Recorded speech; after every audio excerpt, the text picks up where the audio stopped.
welcome to Lift Up Your Hearts podcast. This is a podcast where I open up to you my secret public prayer journal. It is an opportunity for me to teach the ways that I've been taught how to pray. The reason I do this is because I have found immense blessing in this way of prayer, and it has been a grace for my life. And I think it's easy.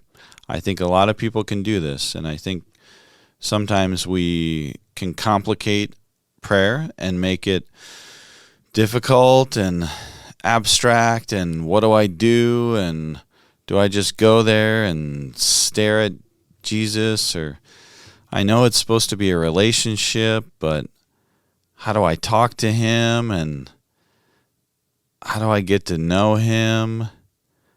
And he speaks to us through our heart and through the movements of our heart because he loves us.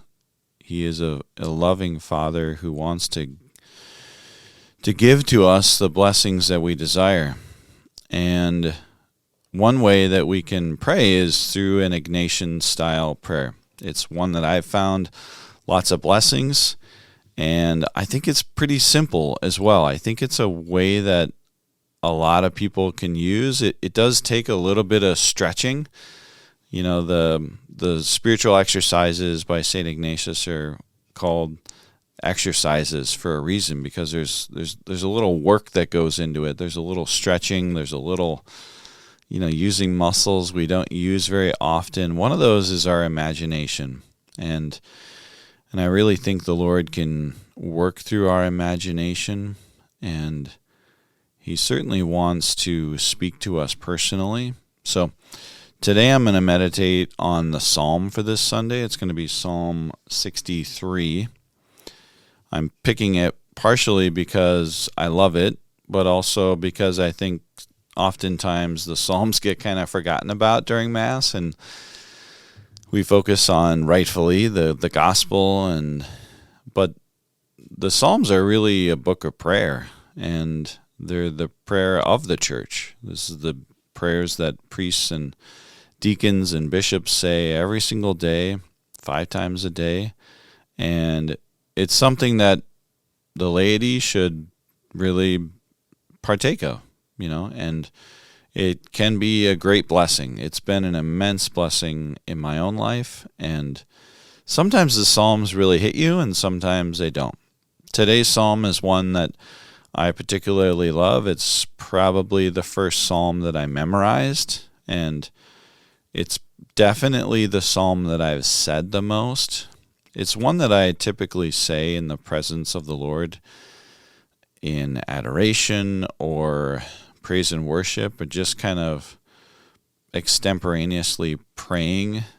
This is the one that I was taught. It was just kind of like one of those times I was being taught prayer, and it was on a sheet, and I don't know why I read it a lot, and I started to memorize it. So I think it's at least it speaks to me, and I hope it speaks to you as well.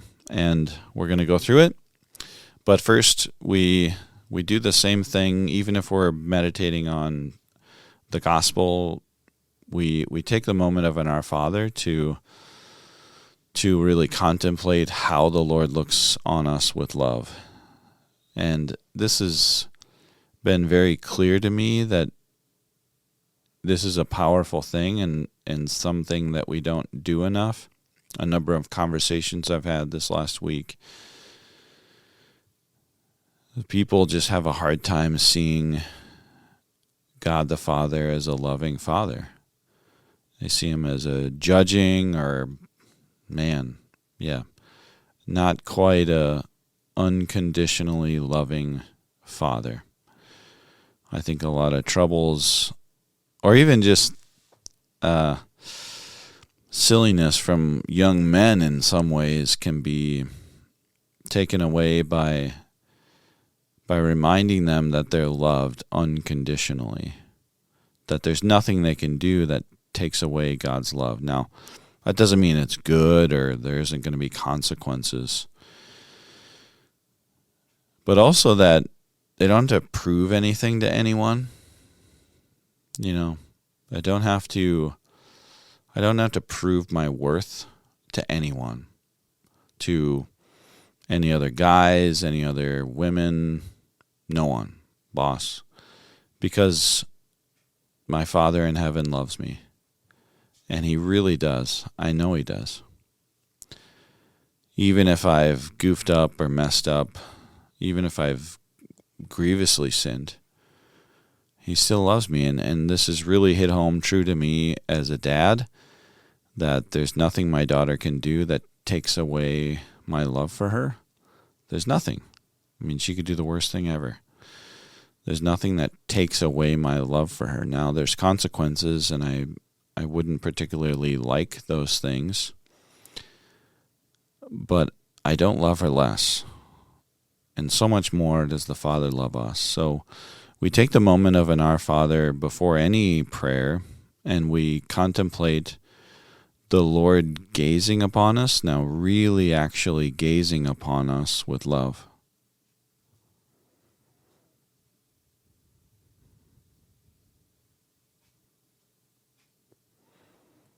You might even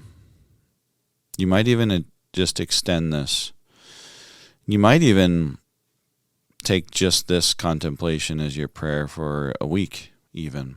Just sit there for a week and contemplate the Lord looking at you as his beloved daughter or beloved son. At our baptism, that's what he said to us. You are my beloved son. He adopted us. You are my beloved daughter. And maybe even just hear him say it to you during your prayer. You are my beloved son. What does it do to you? What does it feel like when he says that to you personally? You are my beloved daughter. Maybe he uses your name. Justin, you are my beloved son. Mary, you're my beloved daughter. Insert your own name into there as well. Because this is a real truth for us. Our identity in the Father, who he calls us. He calls us his beloved sons and daughters. And that can make all the difference sometimes. You know, when Jesus was tested in the desert, the question that the devil gave to Jesus was, you know, he tested him about doing certain things, but if you recall, before he said that, he said, if you are the Son of God, do this. If you are the Son of God, do this. Trying to put that doubt into his head. Because even for Jesus, that identity, that union with the Father was everything. And we can't just say it was arbitrary because the Father said it at the baptism. Now, of course, that was for our behalf as well. But that union, he could never forget. And it was never really a full, temptation in some ways for him, because he's not going to say, oh yeah, maybe I'm not. But we do that all the time. I do it all the time. My actions certainly don't reflect that. And to know that identity. So, let's get into the psalm here. We're going to try to make it a quicker one.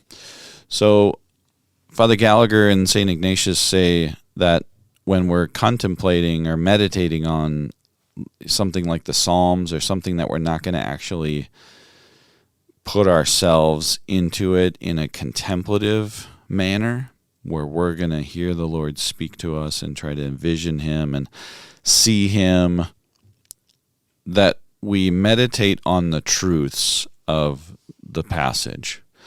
So especially this psalm, I try to say the words as if they're mine, as if I wrote them, And sometimes it's going to ring more true than others.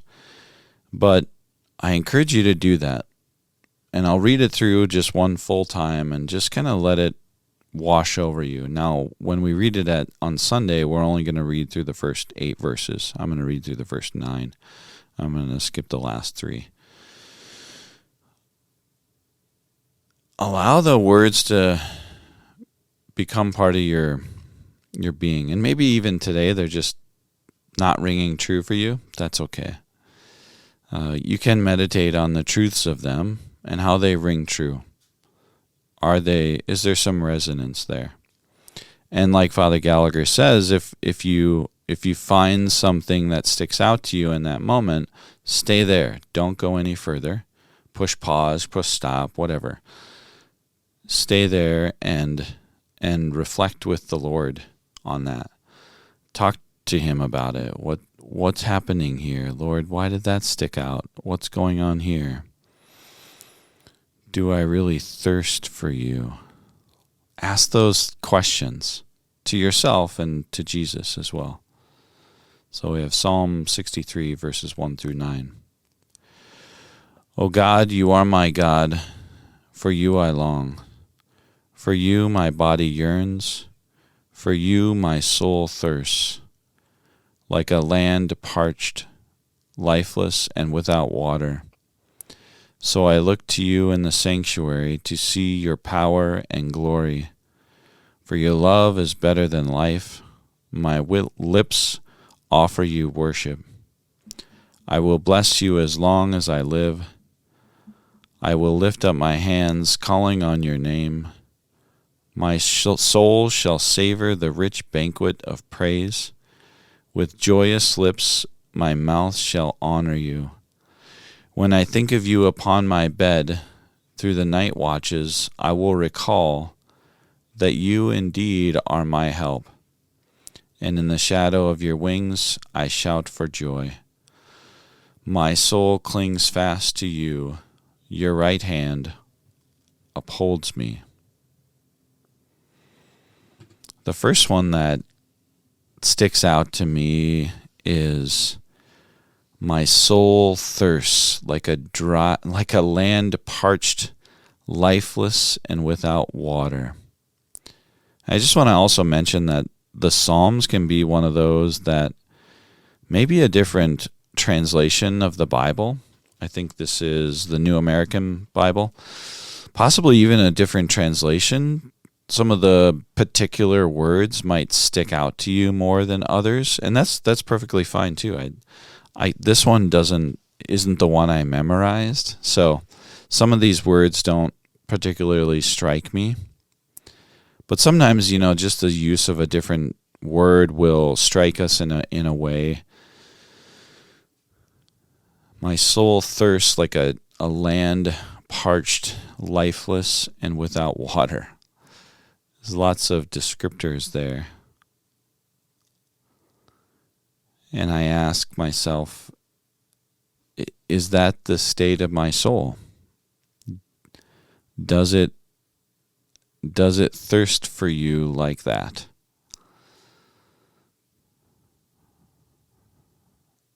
Or does it feel too satisfied without you sometimes?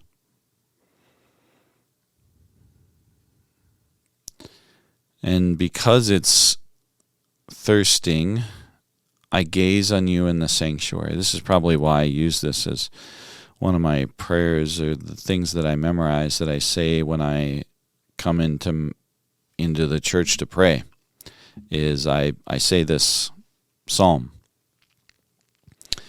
So I gaze on you in the sanctuary, for your love is better than life. My lips will speak your praise, or my lips will worship you.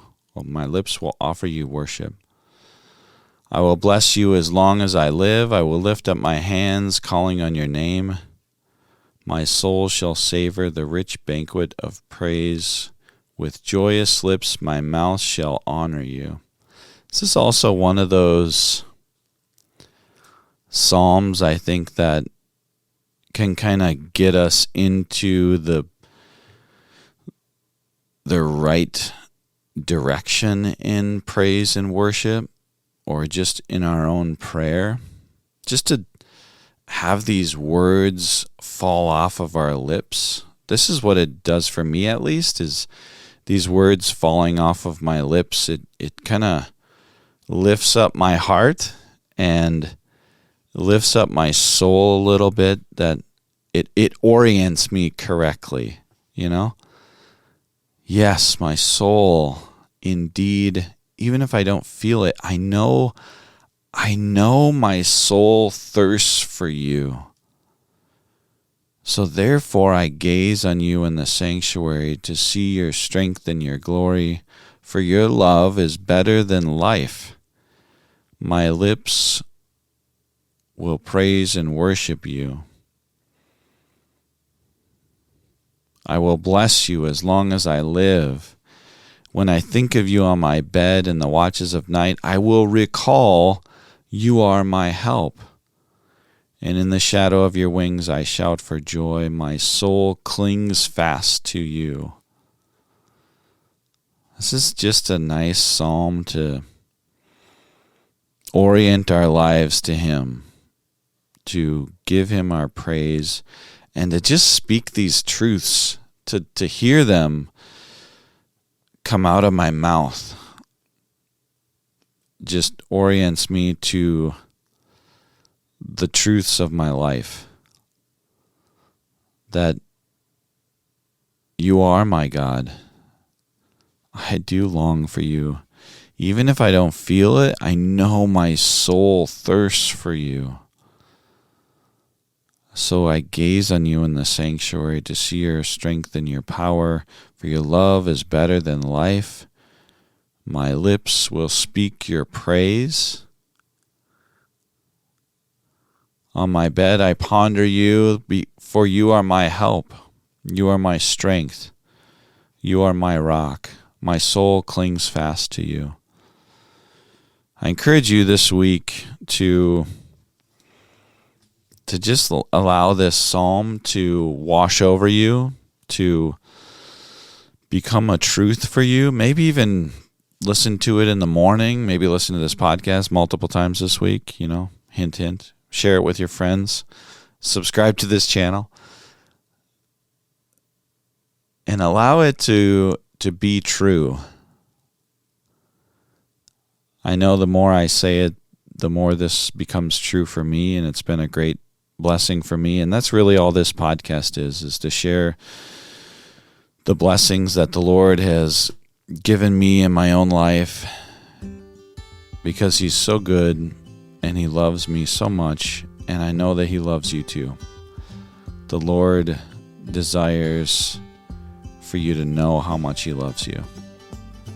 So pray for that this week. I'll be back in a couple days to do the contemplation on the gospel for this week. God bless.